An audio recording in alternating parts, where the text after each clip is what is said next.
then talk about Ukraine. Now, Russia's very well known for being very coy and secretive about the true cost to them in terms of their war dead and people who've been injured. But in your view, what is the status quo of what's happening to Russia's troops? So at the tactical level, Russia is paying an extraordinary price for Putin's illegal invasion. So October was the worst casualty figures for Russia so far. On average, over 1,500 people either killed or wounded every single day. Every day? Every single day. And that is for tiny increments of land. There is no doubt that Russia is making tactical territorial gains. And that is putting a pressure on Ukraine, because Ukraine is having to put more people to the front line.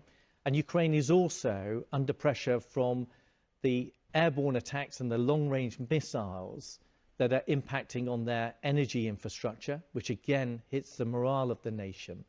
But at the higher level, you then need to come back to Russia.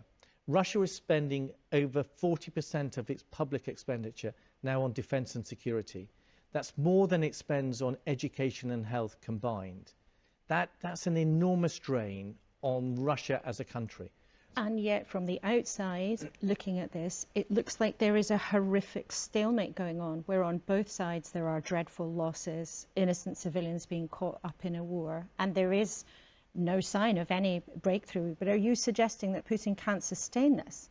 So I'm saying that the longer the war goes on for Russia, the more difficult it is. Russian economy is under pressure. It will be okay this year. It can survive next year. As you look through next year and into 2026, the Russian economy is under more and more pressure. And the Western approach has been to be really clear that Western countries will maintain their support to Ukraine and to do that for as long as it takes. And that's the message that President Putin has to absorb, and that's the reassurance for President Zelensky.